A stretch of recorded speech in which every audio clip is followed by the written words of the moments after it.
A'udzubillahi minasyaitonirrajim. Bismillahirrahmanirrahim. Alhamdulillahirabbil alamin wa bihi nasta'in ala umurid dunya waddin. Wassalatu wassalamu ala asyrafil anbiya'i wal mursalin sayyidina wa maulana Muhammad wa ala alihi wa sahbihi ajma'in. Rabbi shrah li sadri wa yassir li amri wahlul 'uqdatam min lisani yafqahu qawli. Rabbi yasir wa la tu'assir ya karim. Rabbi yasir wa la tu'assir ya karim. Rabbi yasir wa la tu'assir ya karim. Assalamualaikum warahmatullahi wabarakatuh. Ahlan wa sahlan wa marhaban bikum. Selamat sejahtera. Salam ukhwah kepada yang berbahagia Al-Fadil Major Haji Muhammad Naim bin Haji Ahmad Al-Hafiz yang sudi bersama kita di kuliah Isyak pada malam ini untuk pengajian berkitab kita, buku baru kita, kitab baru kita iaitu Fikir Barzakh pada malam ini yang berusaha Puan Hajah Rosniati binti Mansur dan tim pengurusan Gubernur Iman yang dirahmati lagi dikasihi para sahabat pencinta ilmu muslimin muslimat yang terus mengimarahkan kuliah-kuliah yang dianjurkan oleh Gubernur Iman. Alhamdulillah, syukur atas segala nikmat yang Allah kurniakan dan Allah izinkan kita lagi berada di taman ilmu, di halaqah ilmu. Mudah-mudahan kita diredai dan dirahmati Allah Subhanahu wa Ta'ala. Selawat dan salam ke atas junjungan Nabi Muhammad sallallahu alaihi wasallam, ahli keluarga, para sahabat baginda serta orang-orang yang mengikuti jejak langkah baginda sehingga hari kiamat. Bagi memohon keberkatan bagi kuliah Isyak kita pada malam ini, mari sama-sama kita membaca Ummul Kitab yang akan dipimpin oleh Al-Fadil Major Haji Muhammad Naim bin Haji Ahmad Al-Hafiz. Bisiril Fatihah. A'udzubillahi minasyaitonirrajim. Bismillahirrahmanirrahim. Alhamdulillahi rabbil alamin. الرحمن الرحيم مالك يوم الدين إياك نعبد وإياك نستعين اهدنا الصراط المستقيم صراط الذين أنعمت عليهم غير المغضوب عليهم ولا الضالين آمين. Amin ya rabbal alamin. Mudah-mudahan kita mendapat limpahan rahmat keberkatan dan dipayungi oleh para malaikat sepanjang kita berada di taman ilmu pada kuliah Isyak pada malam ini. Jadi tanpa melengahkan masa lagi, saya serahkan kuliah Isyak kita kepada yang berbahagia Al-Fadil Major Haji Muhammad Naim bin Haji Ahmad Al-Hafiz dengan pengajian syarah daripada kitab Fikir Barzakh, Perjalanan Menuju Negeri Abadi. Tafadhal mashkura ya Fadil Ustaz. Terima kasih kepada Bonda Puan Nur Akiyah selaku moderator kita pada malam ni. Alhamdulillah ba'alamin wa bihi nasta'in ala umur dunia wa din wassalatu wassalamu ala ashrafil anbiya wal mursalin wa ala alihi wa sahbihi ajma'in. Subhanaka la ilma lana illa ma'alamtana innaka antal alimul hakim. Wala hawla wala quwata illa billahil aliyyil azim. Wa ba'd. Alhamdulillah, syukur banyak-banyak pada Allah SWT pada pertemuan pada malam ni, iaitu kuliah Isyak kita yang saban kali kita adakan pada setiap hari Jumaat selepas Isyak. Ala kuliahnya, mudah-mudahan Allah jadikan pertemuan kita pada malam ni pertemuan yang diberkati, dirahmati, bertepatan dengan bulan Rajab yang sudah kita memasuki ke dalam bulannya pada hari ini, pada malam ni. Maka doa kita, Allahumma barik lana fi Rajab wa Sya'ban wa balighna Ramadan. Wahai Allah, berkati kami dalam bulan Rajab, berkati kami dalam bulan Sya'ban, sampaikanlah umur kami untuk bertemu dengan bulan Ramadan Al-Mubarak pada tahun ini. Mudah-mudahan Allah terima doa kita, Allah panjangkan umur kita untuk bertemu bulan Ramadan pada tahun ini insya-Allah. Dan bulan Ramadan pada kali ini, mudah-mudahan Ramadan yang terbaik dan paling berkualiti dan bermakna dalam sejarah hidup kita beribadah kepadanya di sepanjang hidup kita di dunia ini, insya-Allah. Jadi ala kuliahnya, bawa balik kuliah cerita pasal bulan Rejab. Keistimewaan bulan Rejab dan fadilat bulan Rejab. Tadi cerita dalam kuliah di surau section 19 Syalam. Jadi ala kuliahnya terbawa-bawa lagi ingat apa yang kita bicarakan tadi. Mudah-mudahan Allah merahmati kita dan memberkati kita semua sampai masuk bulan Ramadan Al-Mubarak insya-Allah. Jadi tanpa melengahkan masa lagi, yang saya hormati, yang berbahagia Puan Rosniati Mansur, Bonda Puan Rosniati Mansur selaku pengerusi GNI,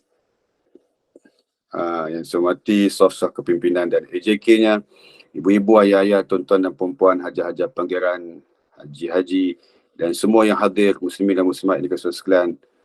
Mudah-mudahan Allah merahmati dan memberkati kita semua insya-Allah. Amin ya rabbal alamin. InsyaAllah pada malam ni kita mula kitab baru kan, kitab baru Fikir Barzakh. Masya-Allah. Fikir Barzakh ni kitab apa? Kitab tasawuf. Kitab supaya kita memikirkan keadaan kita di alam barzakh. Semua akan pergi ke alam barzakh. Yang tak nak pergi pun kena pergi, yang nak pergi pun pergi, yang nak pergi pun kena pergi, yang tak nak pergi pun kena pergi. Tak ada seorang pun yang tak boleh pergi. Itu dia harga dia. RM35. Masya Allah. Hebat. Jadi ala kuliahnya, jom kita baca. Bismillahirrahmanirrahim. Dia disebut di sini, kita tengok sikit dari sudut pengarang kitab ni ya. Kita baca helaian demi helaian. Penyusun kitab ini iaitu Ibrahim Husin Ibrahim, penyusun kitab. Penyusun kitab, maka disebut di dalam ni, dia kata Bismillahirrahmanirrahim, buku Fikir Barzakh ini didedikasikan khas kepada bakal penghuni syurga yang bernama siapa? Letak nama siapa? Letak nama Puan Salkiyah, letak nama Puan Zakiyah, letak nama Puan Zaini, letak nama Puan Rokiah, letak nama Puan Siti Fatimah Kaur, letak nama Mak Jah, letak nama admin GNI, letak nama Latifah, letak nama Ramsiah, letak nama Khairul, letak nama Rohana. Didedikasikan kepada bakal penghuni syurga yang bernama, letak nama sendiri. Seorang Ansar mendatangi Nabi SAW. Ia memberi salam dan bertanya, wahai Rasulullah, mukmin manakah yang paling baik? Bersabda baginda Nabi SAW, yang paling baik akhlaknya. Lalu mukmin manakah yang paling cerdas? Ia kembali bertanya, beliau bersabda, yang paling banyak mengingati mati dan yang paling baik dalam mempersiapkan diri untuk alam berikutnya. Itulah mereka yang paling cerdas. Hadis itu hadis hasan yang diriwayatkan oleh Ibnu Majah. Bukan Majah, Ibnu Majah. Ibnu Majah, bukan Majah. Jadi dia sebut di sini muqaddimah. Jadi kita baca muqaddimah dia. Dia kata apa? Alhamdulillah, segala puji dan syukur dipanjatkan kepada Allah SWT, Tuhan sekalian alam. Selawat dan salam atas junjungan besar Nabi Muhammad SAW, ahli keluarga serta sahabat baginda seluruhnya. Allah SWT telah berfirman dalam Al-Quran, allazina idza asabathum musibatun qalu inna lillahi wa inna ilaihi raji'un. Yang bermaksud iaitu orang-orang yang apabila mereka ditimpa oleh sesuatu kesusahan, mereka berkata sesungguhnya kami adalah kepunyaan Allah dan kepada Allah jualah kami kembali. Surah Al-Baqarah, juzuk surah yang kedua, ayat 156. Itu disebut. Sesungguhnya kehidupan dan kematian itu adalah satu ujian Allah SWT. Diberikan kepada manusia untuk melihat siapakah di kalangan mereka yang benar-benar patuh dan taat kepadanya. Mereka yang mengaku beriman kepada Allah SWT hendaklah turut sama yakin dan beriman dengan kehidupan di akhirat kelak. Kehidupan manusia ini tidak terhenti dengan kematian. Bahkan kematian itu adalah permulaan sebenar kehidupan yang kekal abadi. Maknanya dia kata di sini, mati itu ialah permulaan untuk hidup kekal abadi.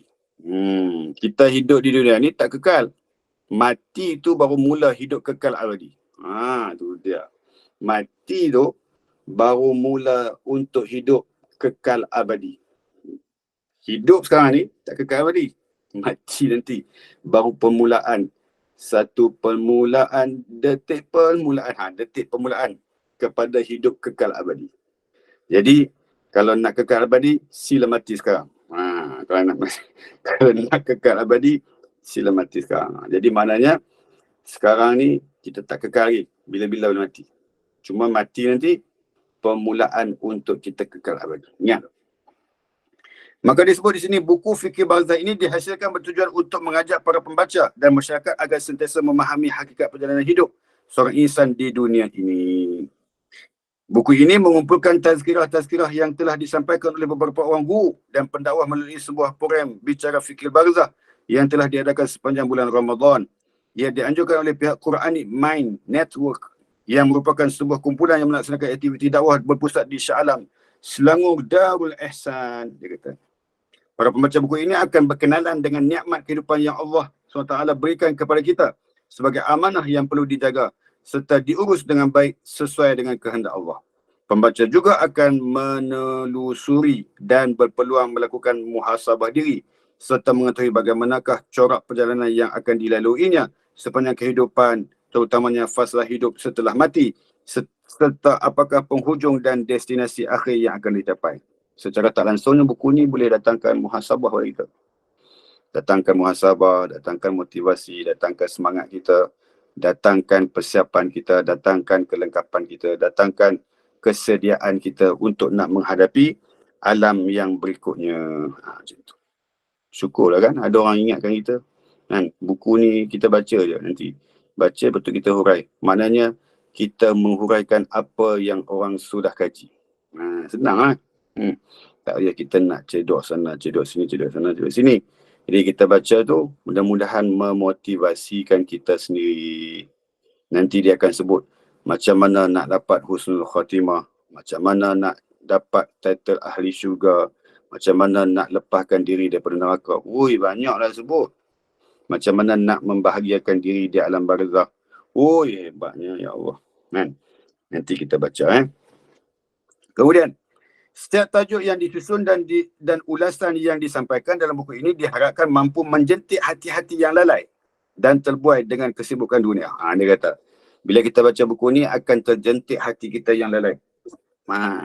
Jentik. Jentik hati kita. Pom. Tersentuh hati kita. Tersentap hati kita disebabkan peringatan-peringatan yang dikhabarkan dalam buku ni. Bahkan menyuntik semangat untuk terus hidup dengan cara seorang mukmin yang sebenar, yang sentiasa mengutamakan dan memikirkan nasib di hari akhiratnya nanti. Nanti dia akan menjadi manusia yang akan menjadi mukmin yang sebenar disebabkan buku yang diceritakan.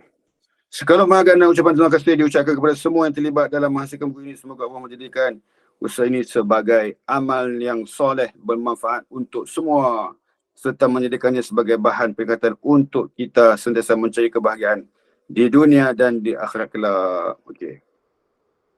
Siapa dia? Ibrahim bin Husin. Siapa dia ni? Mari kita baca. Kita baca orang yang menulis kitab ni. Orang yang menghimpun, bukan orang yang menulis. Orang yang menghimpunkan kitab ni. Siapa dia?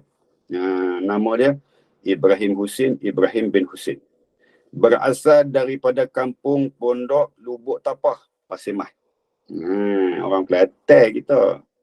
Anak kelahiran di Kelantan. Ini adalah graduan kelas pertama ijazah sarjana muda fiqh dan fatwa dengan kepujian USIM. Pernah menerima beberapa anugerah kecemerlangan pelajar seperti anugerah pelajar harapan Fakulti Syariah dan Undang-Undang 2012. Dan hadiah buku universiti pada tahun 2013. Merupakan mantan ketua Majlis Perwakilan Pelajar USIM. Beliau turut bergiat aktif dalam aktiviti mahasiswa dan persatuan serta pernah menjadi wakil dalam kejohanan debat di peringkat universiti dan ASEAN. Hebat. Kemudian, beliau melanjutkan pelajaran mendapat ijazah sarjana dalam bidang syariah di Universiti Islam Antarabangsa Malaysia, UIA, tahun 2016. Dah ada master. Pernah berkhidmat sebagai pegawai pendidik FSU dan tenaga pengajar bahasa Arab di Pusat Tamhidi USIM. Beliau kini bertugas sebagai guru Al-Quran dan pengurus di sebuah pusat dakwah pengajian Al-Quran dan solat Quranic Mind Network. Dia jadi apa? Dia jadi pembicara di dalam syarikat tersebut. Dalam masa yang sama, dia adalah orang yang apa? Orang yang dikatakan sebagai orang yang masuk di dalam penyelidik dan menjadi pensyarah, pegawai pendidik di dalam Yusim disebut. Okey lah tu, pensyarah juga lah. Okey, tazkirah yang pertama pada malam ni kita nak cerita tentang apa? Dia tulis di sini, untuk apa hidup ini? Tu je tajuk malam ni, untuk apa hidup ini? Untuk apa? Nak jadi apa? Nak jadi orang yang berdagang, nak jadi orang yang bermusafir, nak jadi orang yang seperti madu, ataupun nak jadi orang seperti lalat, ataupun nak jadi orang seperti lebah. Kita jadi apa? Kita tengok apa kata kitab ni. Apa yang terletak di fikiran apabila menyebut tentang fikir barzah? Fikir barzah mengingatkan kita dengan firman Allah yang terakam dalam Al-Quran. Kullu nafsin za'iqatul maut. Disebut di dalam Al-Quran, setiap yang bernyawa pasti merasai mati. Semua.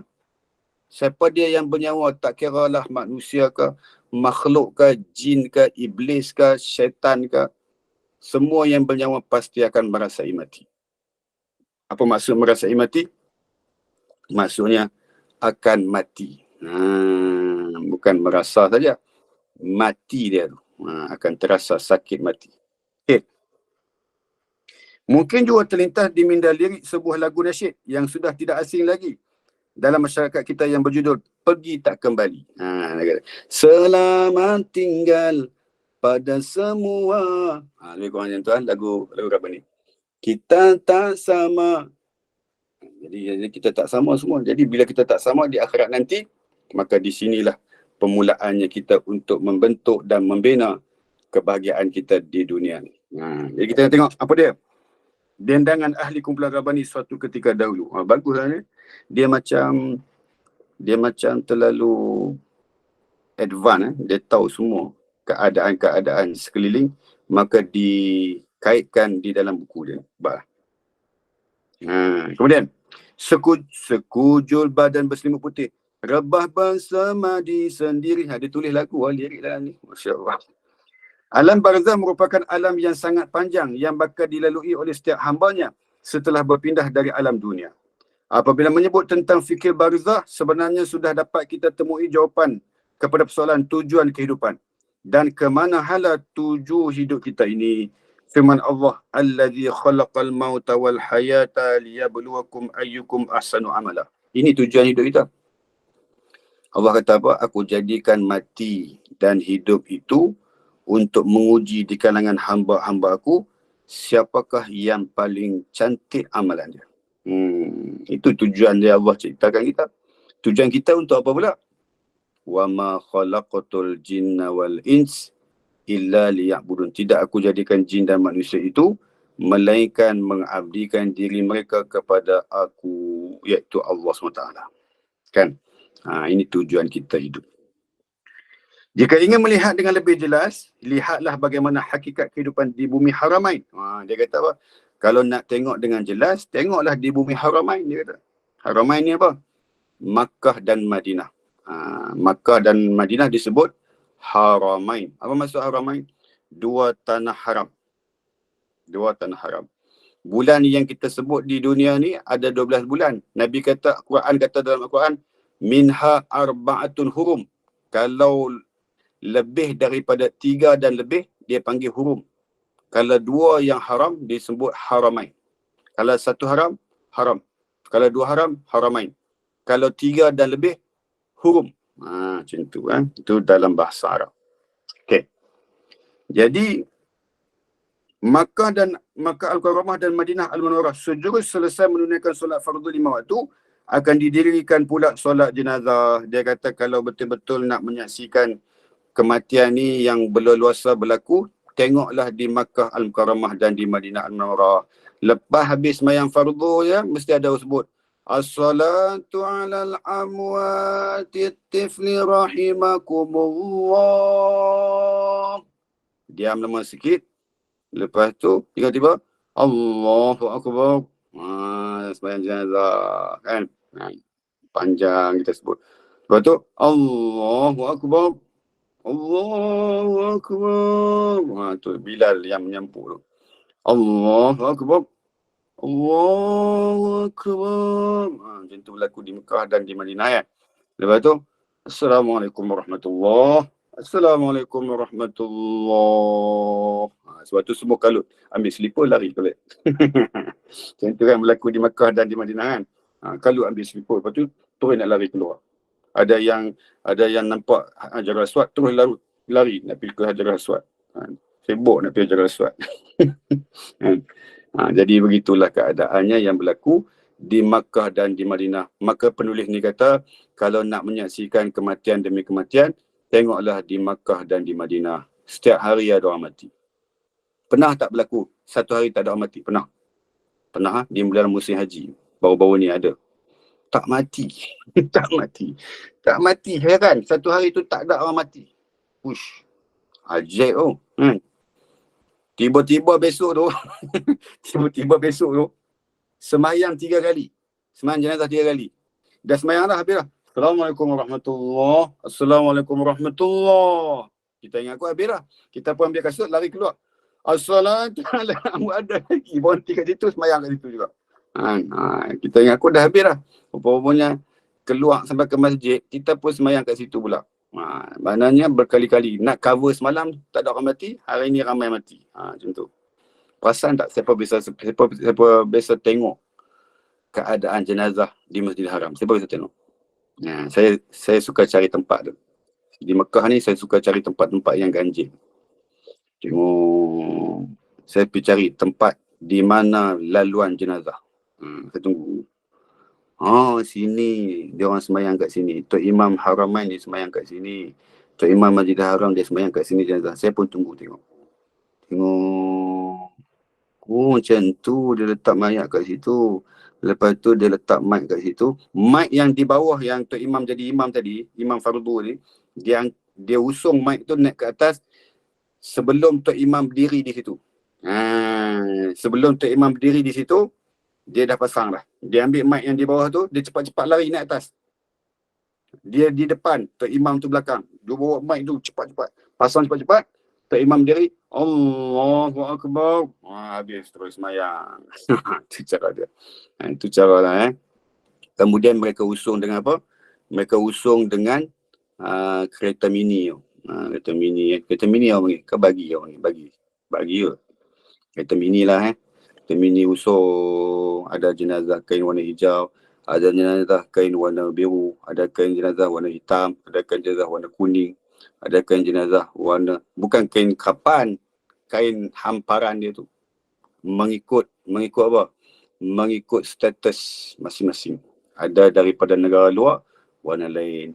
Daripada Arab Saudi, warna lain. Daripada orang yang mengerjakan umrah dan haji, warna lain. Macam tu. Kena tengok tu. Okay. Maka disebut sini, rutin ini berjalan setiap hari. Dia kata. Seolah-olah solat jenazah itu adalah solat ba'diyah. Atau solat sunat 2 rakaat di sana. Ini bermaksud pada setiap masa ada sahaja insan yang meninggal dunia menghadap Sang Pencipta. Begitulah sinonimnya hal itu dengan perkara yang sedang dibicarakan ini. Alam barzakh ialah alam di mana manusia akan dihidupkan dan dimatikan. Dalam erti kata lain, hidup ini adalah untuk dimatikan. Kita hidup ni untuk dimatikan. Kita hidup ni maknanya untuk dimatikan. Bukan untuk hidup kekal terus hidup. Tak. Kita hidup di dunia ni semua untuk dimatikan. Itu. Itulah tujuan sebenar kehidupan manusia. Apabila membincangkan soal kematian, ada banyak perkara yang perlu dibetulkan. Sudah menjadi adat manusia mengaitkan kematian dengan perasaan duka cita yang merupakan fitrah. Maka ramailah orang yang bersangka bila mati ni sedih, kena sedih. Betul kan? Semua sedih kan? Isteri mati, suami sedih, mati dah, macam mana tak adalah orang tidur dengan aku. Mak dia mati, sedih, tak adalah masakan mak yang suka masak kat aku. Pak dia mati, sedih, tak ada dah orang nak peluk aku waktu aku balik kerja. Sian aku. Sedih, semua sedih. Sebab itu fitrah. Fitrah semula jadi pada diri manusia apabila menimpa sesuatu musibah kematian. Terutamanya sang ahli keluarga kita yang telah dijemput ilahi. Jadi itu menjadi fitrah manusia. Apabila manusia diuji dengan kematian, maka akan hadirlah perasaan sedih dan hibah menyelubungi diri. Namun kesedihan itu tidak boleh berpanjangan kerana sudah sedia maklum bahawa tidak ada satu pun manusia yang boleh hidup selama-lamanya di atas bumi ini. Penamat bagi kehidupan seseorang adalah apabila berlakunya sebuah kematian ke atas dirinya. Hakikatnya, setiap makhluk yang Allah ciptakan di dunia ini pasti akan merasai mati. Oleh yang demikian, kita yang masih diberi ruang dan peluang bernafas ini haruslah bersegera membuat persediaan sebelum kematian menjemput. Apabila mendengar perkataan kematian, ia tidak sepatutnya menjadi perkara yang asing. Kerana kematian itu merupakan sebuah kepastian. Maka kita mestilah berusaha memahami hakikat kematian itu. Jangan berburuk sangka tak sekala mendengar perihal kematian. Bimbang sekiranya kita tergolong dalam kalangan manusia yang cintakan dunia dan takut mati. Iaitu penyakit wahan. Penyakit wahan ni apa? Hubbud dunia wa karahiyatul maut. Cintakan dunia dan takut mati. Itu wahan. Itu penyakit wahan. Jangan ada dalam diri kita penyakit wahan. Wahan jangan ada. Wahnud. Dibimbangi kita galik dan terbuai dengan keseronokan dunia. Sebagaimana firman Allah. Wa mal hayatud dunya illa mata'ul ghurur. Dan ingatlah bahawa kehidupan dunia ini tidak lain hanyalah kesenangan bagi orang-orang yang terpedaya. Sesungguhnya hal yang paling menggembirakan bagi seseorang Muslim yang beriman bukanlah dalam bentuk materialistik, akan tetapi pahalalah yang dikejarnya dan yang akan menggembirakan hatinya. Yang boleh membahagiakan kita bukan materialistik, bukan harta kita. Harta itu untuk kesenangan dunia yang seketika. Tetapi pahala itu yang akan berkekalan selama-lamanya di akhirat kelak. Begitu. Itu yang perlu dikejar. Itu yang perlu dibentuk. Itu yang perlu dibina sewaktu kita berada di dalam kehidupan ni. Itu yang perlu untuk buat sikit dapat pahala, dapat kebaikan di sana. Kita sedang apa? Kita sedang mengukir kebahagiaan di dunia ni untuk meraihnya di akhirat kelak. Okeylah. Buat amalan ni dapat syurga. Buat amalan ni dapat istana di alam barzah. Dapat istana di syurga. Buat amalan ni dapat istana di sekeliling syurga. Buat amalan ni dapat istana tengah-tengah syurga. Buatlah. Ada amalan-amalan tertentu yang boleh kita fikir-fikirkan untuk kita terus-menerus di dalam beramal ibadah kepada Allah Subhanahu wa Ta'ala. Faham semua? Senyap nampak?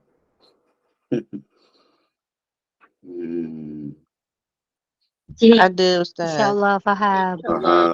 Ustaz. Tapi kita belum dapat Ustaz. Lambat bagi tahu. Tak apa. Itu biasa. Selalunya Tok Guru kena ada kitab. Anak murid tak ada kitab, tak apa. Kan? Saya duluan. Saya cerita sekolah saya dulu. Saya dulu mengaji pondok. Dalam mengaji pondok ni ada Tok Guru saya. Namanya Tuan Guru Saleh Ibrahim. Tuan Guru Saleh Ibrahim, orang panggil dia Ustaz Saleh Comel. Dia alim gila. Alim gila ni maksudnya apa? Memang semua subjek dalam kepala dia. Kita mengaji, kita buat kitab. Dia jalan tak buat kitab. Itu hebat dia tu. Bila dia tak buat kitab, dia lalu pusing kelas. Tak ada guru mengajar. Dia tanya, subjek apa? Kita pun jawab, subjek hari ni matematik. Okey, buka buku matematik semua. Dia ajar matematik. Oh, hebat. Dia ajar matematik. Dia ajar algebra. Dia boleh sambung subjek mata pelajaran guru yang mengajar minggu lepas tu. Dia boleh sambung balik pelajaran yang baru kita nak belajar ni. Dia sambung mengikut buku.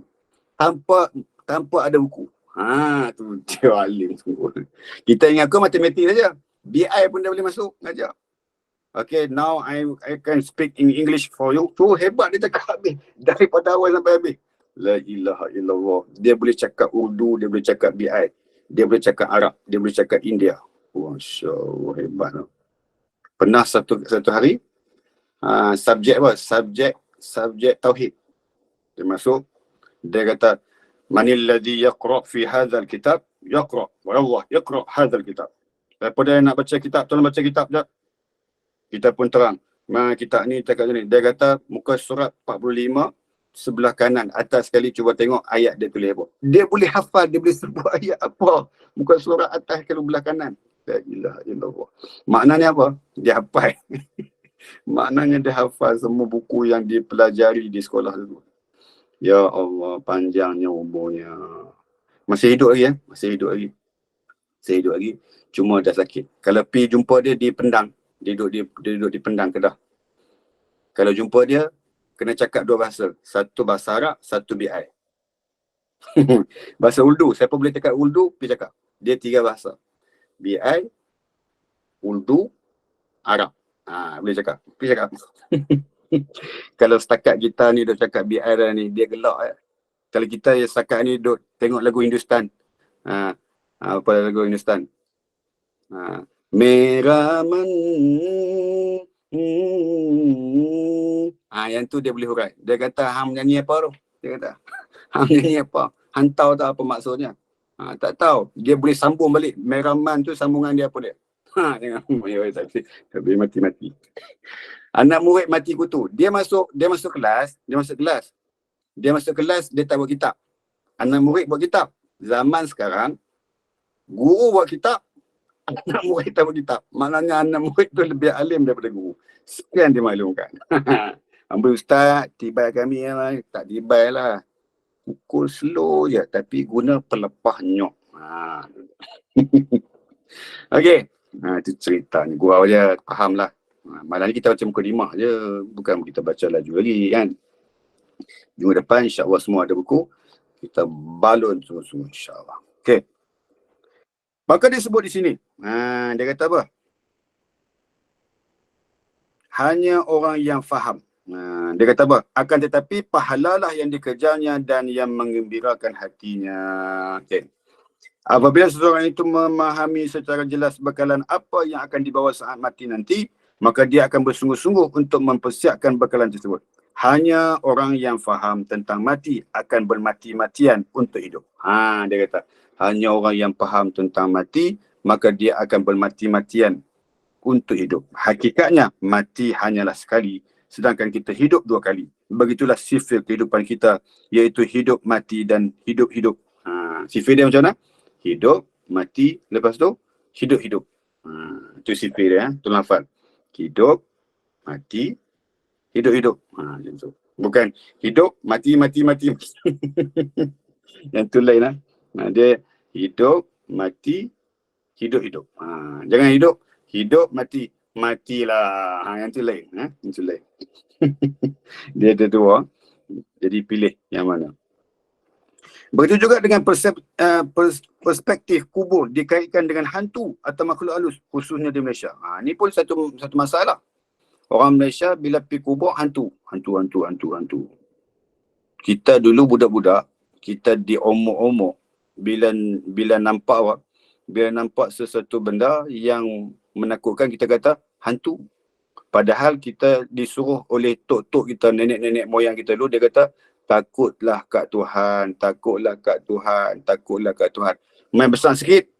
Tuhan tu. Lah jadi hantu, takut pula.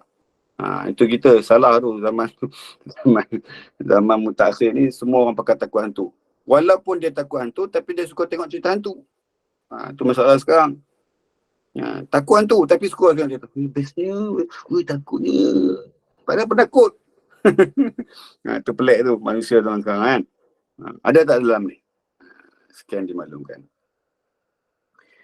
Okey, terus. Kemudian bahkan kita sendiri bersiap segera mencukupkan bekalan diri sendiri untuk menghadapi kematian. Begitu juga dengan perspektif kubur dikaitkan dengan hantu atau makhluk halus, khususnya di Malaysia. Hal ini berlainan dengan perkuburan Baqi' yang dinamakan sebagai Jannatul Baqi'. Cuba tengok. Jannatul Baqi'. Baqi' ni Jannatul Baqi'. Mereka menziarahi kubur dengan rasa seronok. Hal ini berlaku adalah kerana kita mengira mati itu sesuatu pengakhiran, sedangkan ia merupakan sesuatu permulaan. Berbeza di dunia, di Malaysia kita ni, kita takut pergi kubur. Sebab apa? Takut hantu, macam-macam. Sedangkan di Baqi', orang seronok pergi ziarah di Baqi'. Sebab apa? Sedang menziarahi ahli syurga di sana. Jannatul Baqi' disebut di sana. Jadi orang bukan seronok pergi Baqi'. Bila pergi Madinah, suka pergi ziarah di perkuburan Al-Baqi'. Pergi tengok situ. tengok kubur Siti Aisyah, tengok kubur sahabat-sahabat Nabi yang lain, semua ada kat situ. Tengok perkuburan Uhud, tengok perkuburan syuhada, macam-macam kubur kat situ ada. Kita pergi tengok, seronok tak? Seronok, rasa tenang, rasa seronok di atas kematian mereka yang kita cemburui atas kenikmatan yang mereka peroleh. Macam itulah ya. Pergi tengok, tadah tangan ke Allah. Wahai Allah, muliakanlah mereka, sayangilah mereka, kasihanilah mereka, hebatnya mereka. Kami tak sampailah sebesar kulit iman mereka, sedangkan kami ini kulit iman kami entahlah besar mana, entah ada, entah tidak ada. Kita mendatangkan satu keinsafan dalam diri kita di atas ziarah terhadap sesuatu kematian. Tapi orang perempuan tak boleh tanam kat situ. Ya ke? Dia tengok juga keadaan. Ustaz, tak boleh masuk. Tak boleh masuk. Tak boleh masuk. Sebab apa tak boleh masuk? Sebab apa? Sebab dia masih terkuat lagi dengan sabdaan Nabi SAW. Nabi ada pernah cakap lah dulu. Nabi kata, kuntu nuhitukum an ziyaratil kubur. Hadis tu Nabi cakap. Nabi cakap waktu zaman jahiliah. Tetapi sudah dihapuskan kata-kata tu. Kata-kata tegahan itu sudah dihapuskan. Maka Nabi sebut kata-kata yang baru yang menghapuskan kata-kata yang lama. Nabi kata, fadharuha fa innaha tuzakkiral akhir. Nabi kata, pilah ziarah di perkuburan, nescaya kamu akan ingat kepada akhirat dan kamu akan zuhud di dunia. Kan Nabi suruh ziarah tu. Itu menjadi satu larangan. Dia orang tak guna pakaian tu, dia guna pakaian sebelum. Itu kisah. Kemudian, benar Nabi SAW ada mengatakan bahawa mati itu menyakitkan. Jika kita tiada persiapan iman dan amal, bahaya menanti di alam sana. Menurut ulama, mati umpama tidur. Kita patut jadikannya sebagai inspirasi. Sentiasa ingat mati dan berusaha indahkan kematian. Ingat firman Allah SWT. Allah kata, وَبَشِّرِ الَّذِينَ آمَنُوا وَعَمِلُوا الصَّالِحَاتِ أَنَّ لَهُمْ جَنَّاتٍ تَجْرِي مِنْ تَحْتِهَا الْأَنْهَارِ. Yang bermaksud, dan berikanlah khabar gembira kepada orang-orang yang beriman dan beramal soleh. Sesungguhnya mereka beroleh syurga yang mengalir di bawahnya beberapa sungai. Sebenarnya, orang yang beriman akan rasa seronok untuk beramal soleh. Kegembiraan orang beriman itu pada amalannya, bahkan dirinya akan berkeluh kesah jika tidak melakukan sebarang amal kebaikan. Saya nak cerita, saya teringat satu cerita. Ada seorang apa? Malik bin Dinar. Pernah dengar cerita Malik bin Dinar? Malik bin Dinar ni anak murid kepada Hasan Al-Basri. Apa berlaku? Saya nak cerita ni. Dengar. Malik bin Dinar adalah anak murid kepada Hasan Al-Basri. Apa berlaku pada diri dia? Sebelum dia nak jadi baik, dia ada satu history, satu sejarah hidup dia. Dia adalah peminum arak tegar. Dan dia selalu buat benda-benda mungkar, benda-benda maksiat ni selalu buat. Sehinggalah dia membeli seorang hamba, lalu dia berkahwin dengan hamba tersebut. Maka dia dapat anak perempuan. Dia dapat anak perempuan daripada perkahwinan tersebut. Apa berlaku pada diri dia?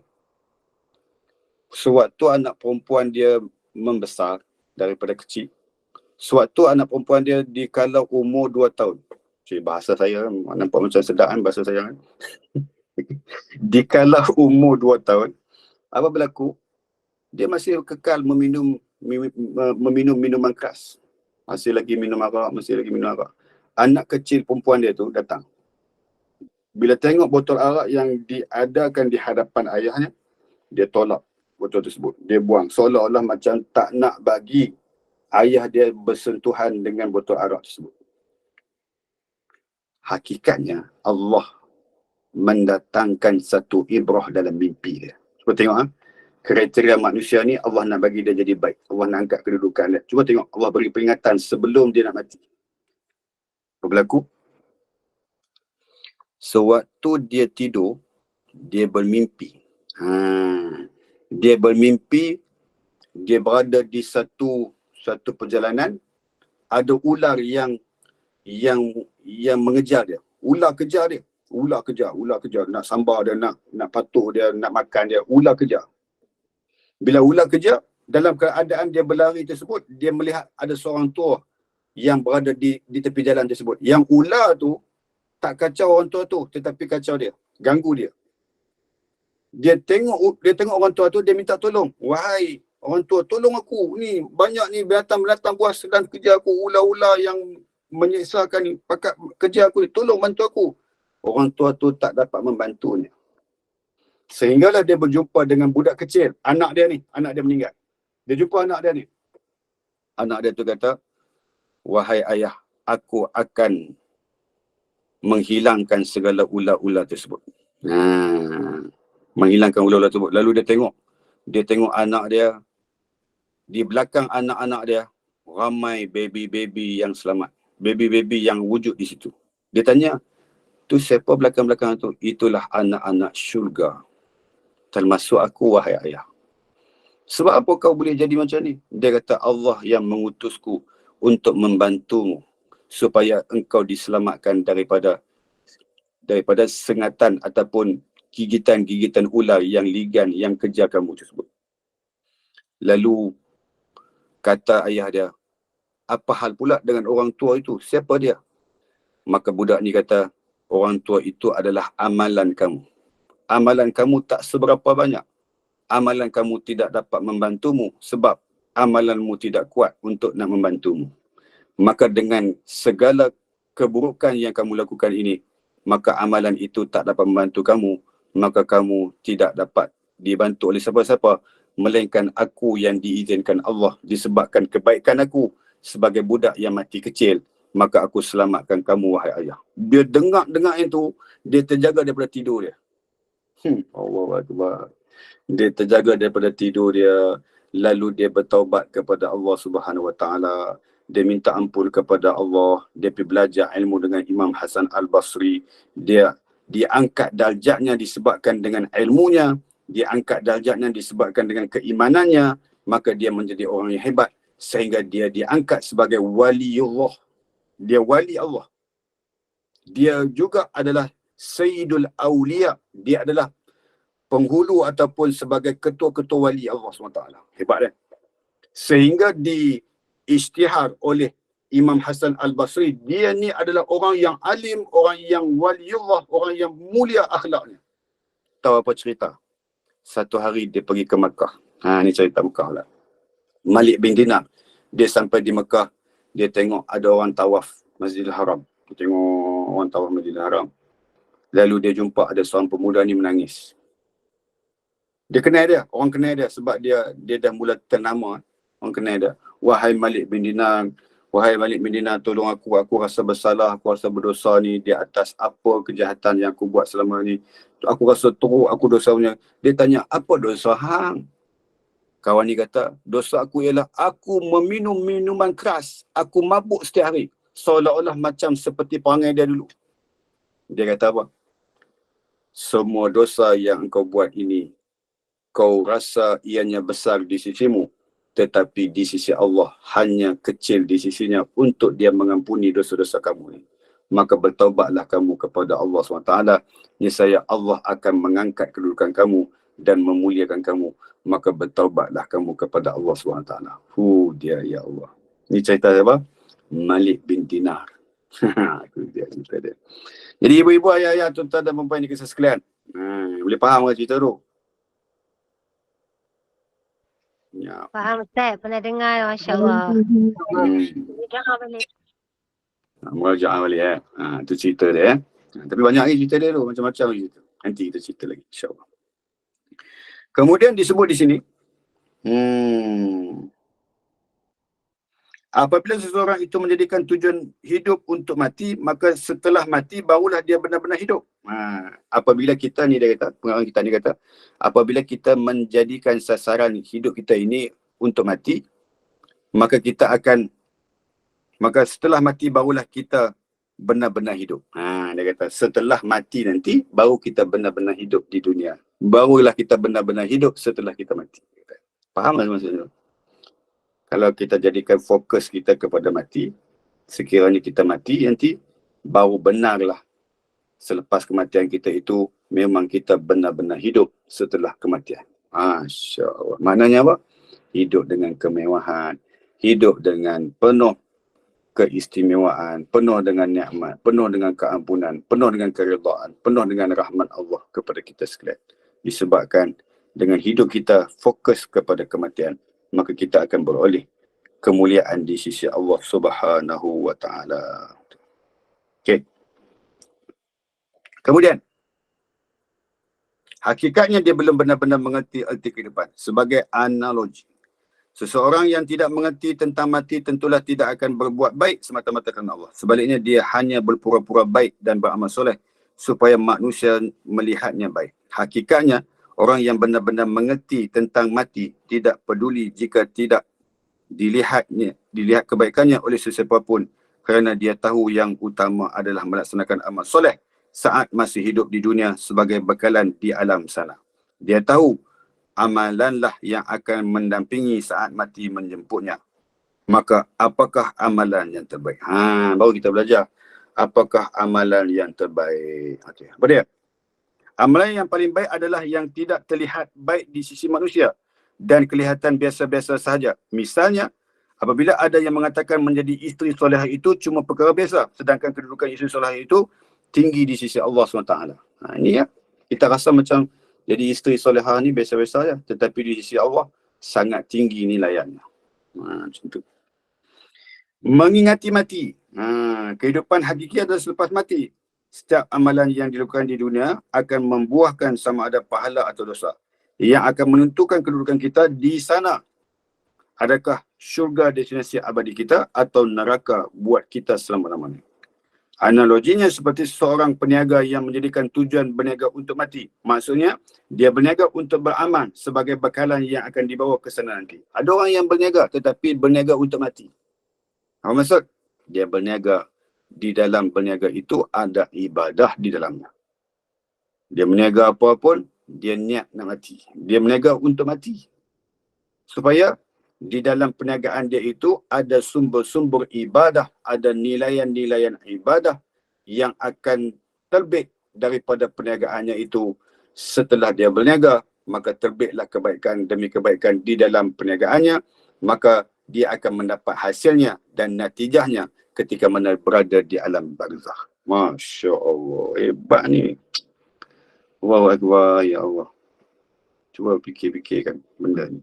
Macam mana yang dikatakan berniaga untuk mati. Contohnya, bila orang mai beli barang kat kita. Contohnya orang beli pisang, kita jual buah. Ji, bagi buah ji, buah sekilo, pisang mas sekilo. Kita pun timbang sekilo. Tak tengok kan. Timbang sekilo. Ambil dah lebih sebiji. Bagi lebih. Itu untuk mati. Itu maksudnya. Maknanya di dalam berniaga ada sedekah. Waktu kita berniaga ada diselit sedekah di dalamnya. Jangan timbang cukup-cukup. Ji bagi rambutan sekilo, okey, kita pun tengok. Timbang-timbang sekilo 1.1.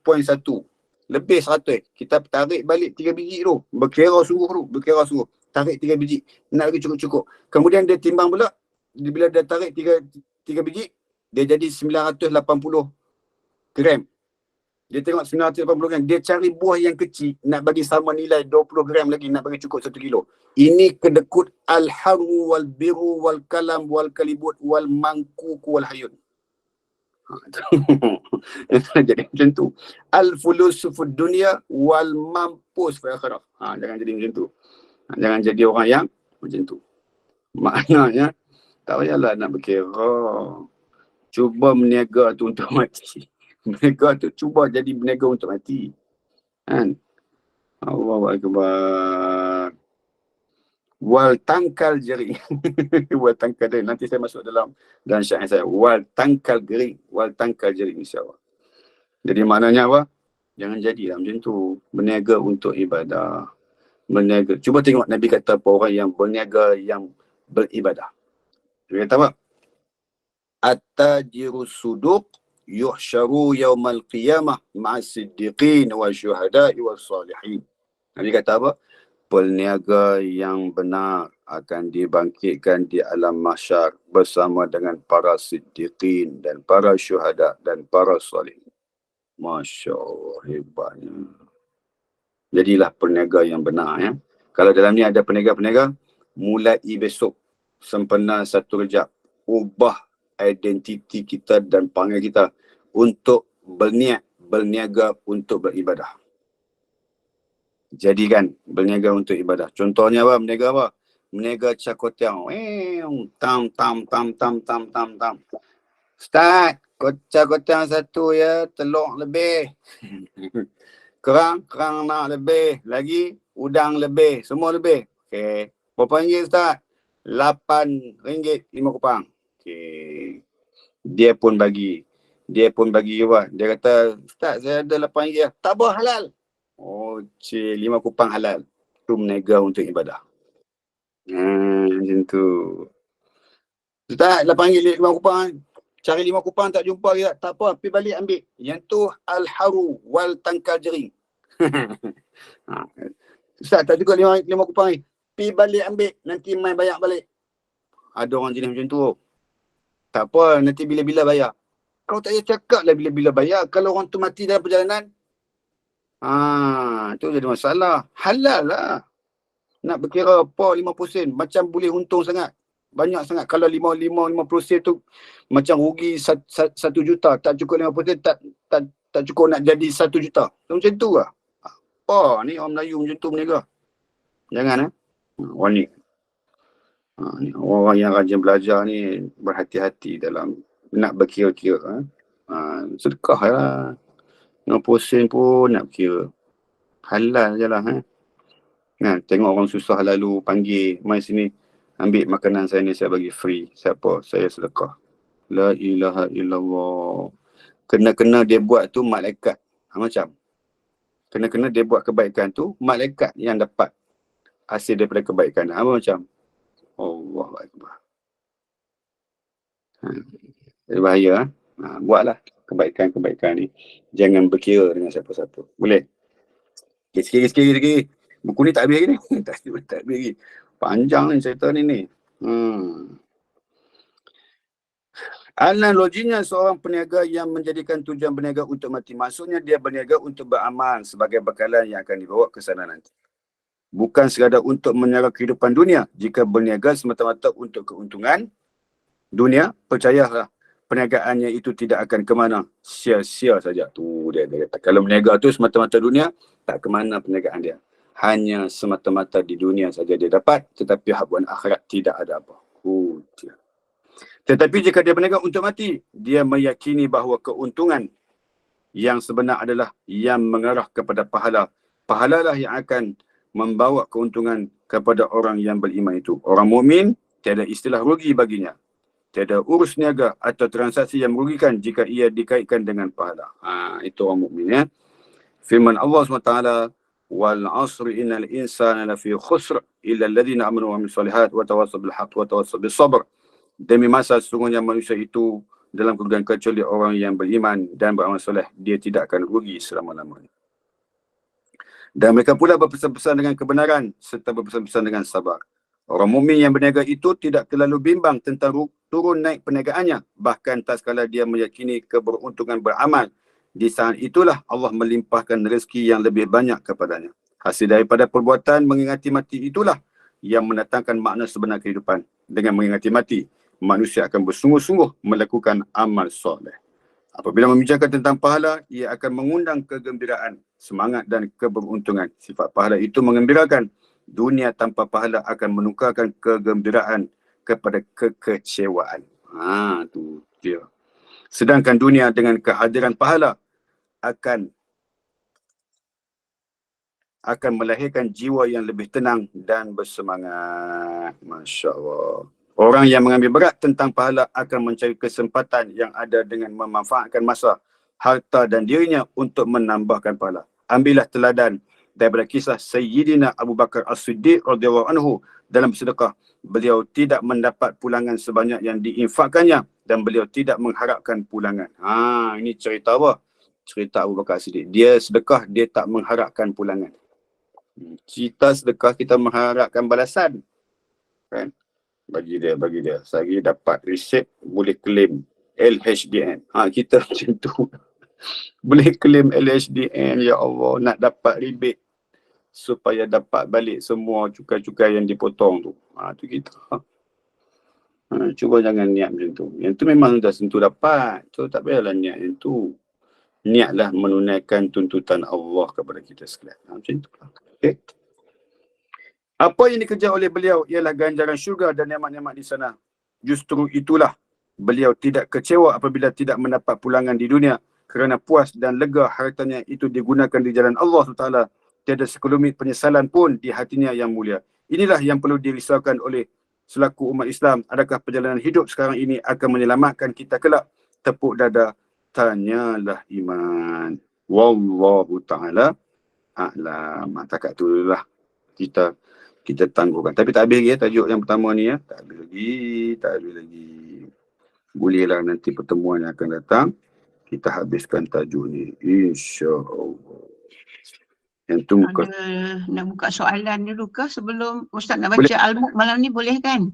Ya, boleh. Jadi sebelum kita baca Al-Mulk, kalau sekiranya ada soalan-soalan nak tanya ke Ustaz daripada Silakan. apa yang telah Ustaz syarahkan tadi, silakan para jemaah sekalian.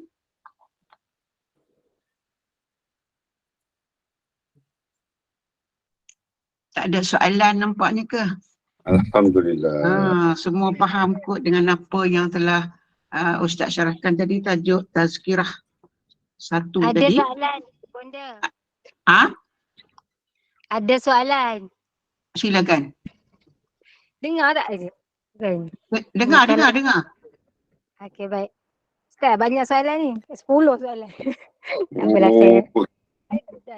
saya tanya salah satu lah mana yang boleh. Sebab tadi Ustaz terang laju sangat, mana nak celah-celah. Satu, pagi tadi baru belajar pasal di kursi. Jangan melakukan kezaliman. Tu termasuk dalam berjual beli Ustaz cakap tadi tu. Maknanya apa? Dalam timbangan tu pun jangan terkurang. Jangan macam mana? Jangan ada yang terlebih apa, jangan terkurang. Jangan terkhianat. Itu. Itu. Allah. Maknanya jangan ambil mudahlah benda ni kan Ustaz. Termasuk dalam golongan yang zalim, masya-Allah. Betul. Tu, satu lagi saya nak tanya pasal yang Jannatul Baqi' tu kan Ustaz. Dia satu sunnah ke? Sebab Rasulullah pernah keluar malam untuk mengunjungi perkuburan Baqi' tu untuk memohonkan ampunan untuk yang di kuburan tu lah. Jadi kalau kita kat sini tak ada pun siapa yang berani nak pergi malam macam Ustaz cakap tadi kan. Dia memang satu sunnah ke Ustaz? Dan tak ada orang yang macam kita tak amalkan pun pergi malam-malam. Kalau pergi kan tak lagi polis datang. Takut hantu Ustaz tadi. Okey. Tak, itu saya nak tahu. Okey. Apa yang dibuat oleh baginda Nabi SAW itu dikatakan sunnah maja'a min qaulin aw fi'lin aw taqririn. Apa-apa yang didatangkan daripada Rasulullah dari sudut percakapannya, perbuatannya, dari sudut penyaksiannya, semuanya sunnah. Kalau kita dengar cerita tadi yang diceritakan oleh Kak Suhana ni, Kak Amnira ni, maksudnya Nabi SAW pernah pergi ziarah di malam hari di perkuburan Baqi'.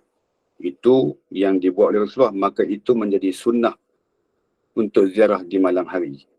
Cuma di Malaysia kita ni, kalau pergi ziarah di malam hari, orang kata pergi memuja, orang kata,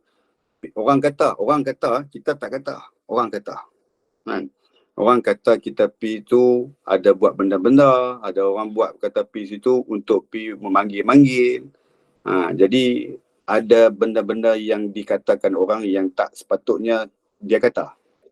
Jadi kita buat atas kita kata. Tetapi bila orang kata kat kita, kita tak kata macam tu. Jadi itu menjadi was-was orang kepada kita. Maka adalah penguat kuasa kata jangan pergi ziarah malam-malam.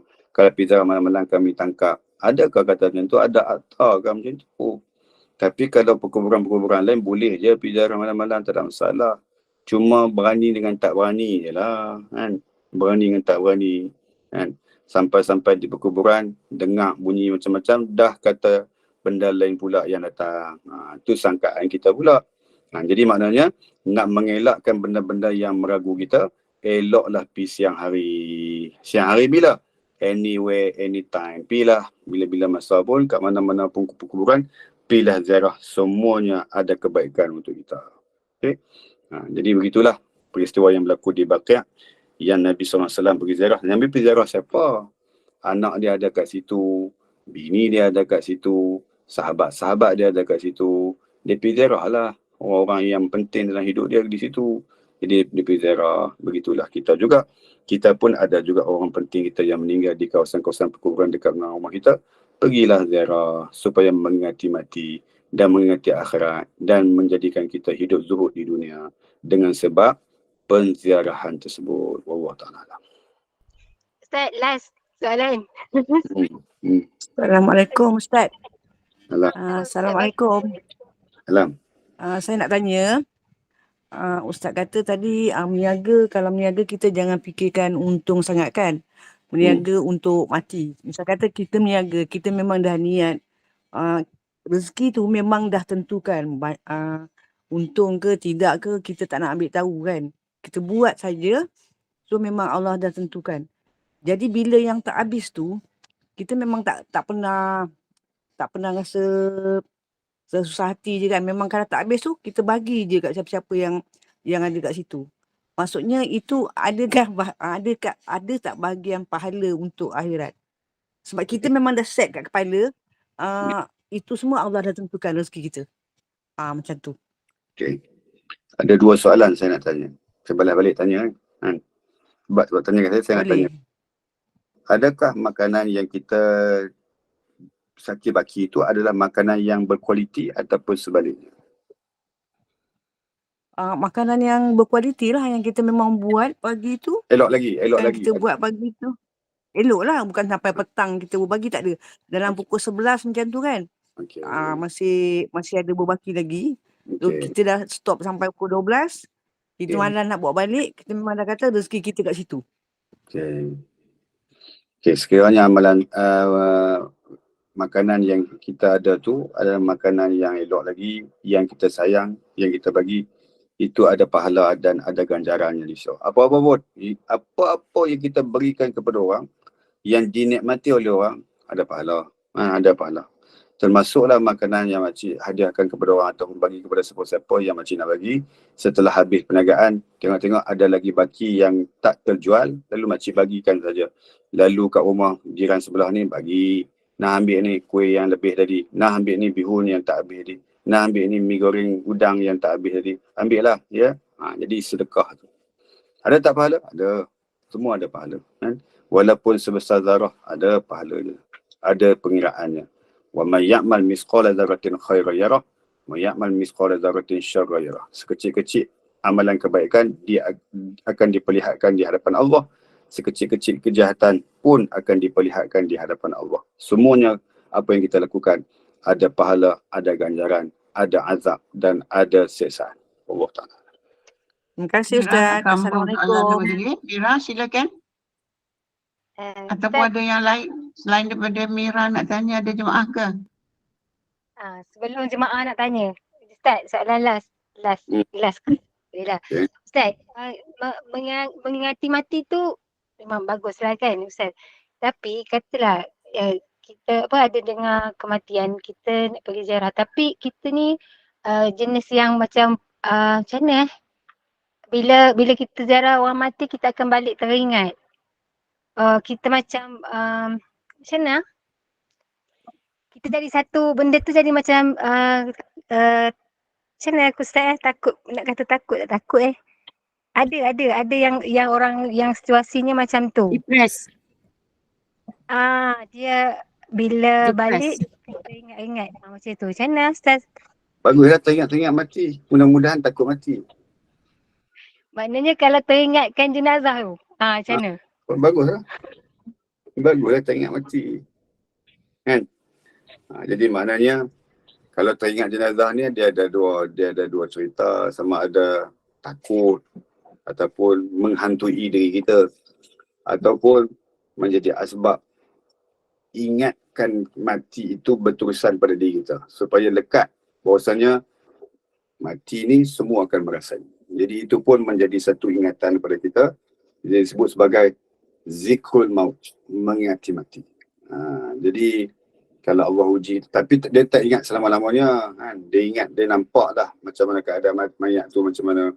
Mudah-mudahan itu menjadi peringatan yang bermanfaat. Mudah-mudahan. Nak buka soalan lagi ke Ustaz? Dah cukup dah 8. Dah lah tu ya. Jadi kalau insya-Allah, jadi kalau sekiranya ada kemusykilan dan ada nak ajukan soalan, kita akan bertemu lagi Ustaz pada kuliah minggu depan sambungan, sebab tazkirah 1 ni pun ada lagi lebih kurang 4 muka surat kita selesaikan lagi, insya-Allah kita akan sambung ke depan. Jadi kita teruskan dulu dengan bacaan surah Al-Mulk. Jadi minta para jemaah bersedia untuk membaca Al-Mulk bersama dengan Al-Fadhil Ustaz. Silakan. A'udzubillahi minasyaitonirrajim. Bismillahirrahmanirrahim.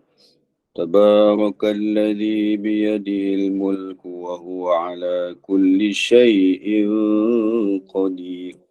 الذي خلق الموت والحياة ليبلوكم أيكم أحسن عملا وهو العزيز الغفور الذي خلق 7 سماوات طباقا ما ترى في خلق الرحمن من تفاوت فارجع البصر هل ترى من فتور ثم ارجع البصر كرتين ينقلب إليك البصر خاسئا وهو حسير ولقد زينا السماء الدنيا بمصابيح وجعلناها رجوما للشياطين وأعتدنا لهم عذاب السعير وللذين كفروا بربهم عذاب جهنم وبئس المصير إذا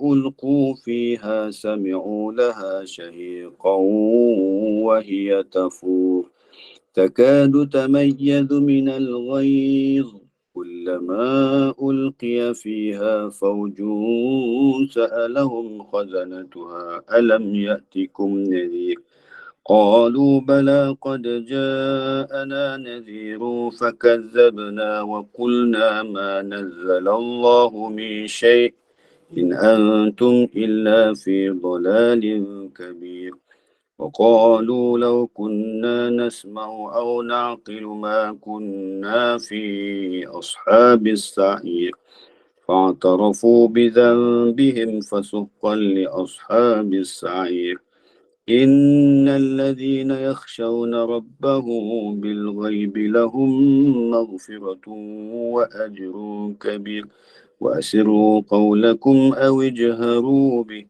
إنه عليم بذات الصدور ألا يعلم من خلق وهو اللطيف الخبير والذي جعل لكم الأرض ذلولا فامشوا في مناكبها وكلوا من رزقه وإليه النشور أأمنتم من في السماء أن يخسف بكم الأرض فإذا هي تمور أم أمنتم من في السماء أن يرسل عليكم حاصبا فستعلمون كيف نذير ولقد كذب الذين من قبلهم فكيف كان نكير أولم يروا إلى الطير فوقهم صافات ويقبضن ما يمسكهن إلا الرحمن إنه بكل شيء بصير أمن هذا الذي هو جند لكم ينصركم من دون الرحمن إن الكافرون إلا في غرور أمن هذا الذي يرزقكم إن أمسك رزقه بل لجوا في عتو ونفور أفمن يمشي مكبا على وجهه أهدى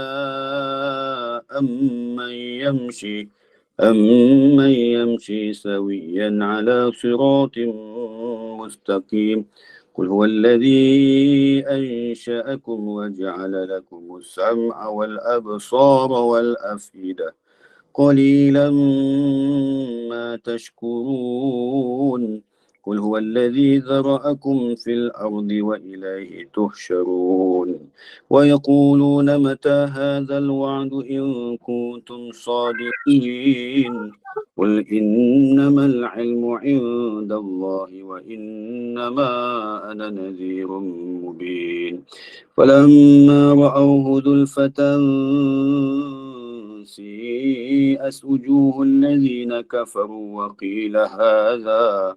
وقيل هذا الذي كنتم به تدعون قل أرأيتم إن أهلكني الله ومن معي أو رحمنا فمن يجير الكافرين من عذاب أليم قل هو الرحمن آمنا به وعليه توكلنا فستعلمون من هو في ضلال مبين قل أرأيتم إن أصبح ماؤكم غورا فمن يأتيكم بماء معين صدق الله العظيم ومن الشيطان الرجيم بسم الله الرحمن الرحيم الحمد لله العالمين والصلاة والسلام على أشرف الأنبياء والمرسلين وعلى آله وصحبه أجمعين. Ya Allah, ya Tuhan kami, pada malam yang penuh keberkatan ini, apalah kiranya anugerahkan kami kesihatan yang baik, keafiatan yang berterusan, kesembuhan dari segala penyakit buat diri kami serta seluruh sisi keluarga kami. Bahkan dikurniakan kepada kami keampunan-Mu, keredaan-Mu, kasih sayang-Mu yang tidak bertepian kepada kami sekalian di dunia hingga ke syurga-Mu, wahai Allah. Wahai Allah, rezekikan kami untuk bertaubat sebelum tibanya ajal kepada kami. Rezekikan kami untuk mendapat husnul khatimah di akhir hayat kami nanti. Rezekikan kami juga, wahai Allah, agar dibebaskan kami dari kesengsaraan dan azab di alam kubur dan di alam mahsyar nanti, wahai Allah. Wahai Allah, berkatilah kami dalam bulan Rajab ini, wahai Allah. Berkatilah kami dalam bulan Sya'ban. Sampaikanlah umur kami untuk bertemu dengan bulan Ramadan pada tahun ini, wahai Allah. Jadikanlah Ramadan kali ini buat kami Ramadan yang paling berkualiti dan paling bermakna dalam sejarah hidup kami beribadah kepadamu, wahai Allah. ربنا آتنا في الدنيا حسنة في الآخرة حسنة وقنا عذاب النار صلى الله على سيدنا محمد وعلى آله وصحبه وبارك وسلم الحمد لله رب العالمين سبحانك اللهم وبحمدك أشهد أن لا إله إلا أنت أستغفرك وأتوب إليك بسم الله الرحمن الرحيم والعصر إن الإنسان لفي خسر إلا الذين آمنوا وعملوا الصالحات وتواصوا بالحق وتواصوا بالصبر وهذا وبالله التوفيق والهداية Wassalamualaikum warahmatullahi wabarakatuh. Terima kasih.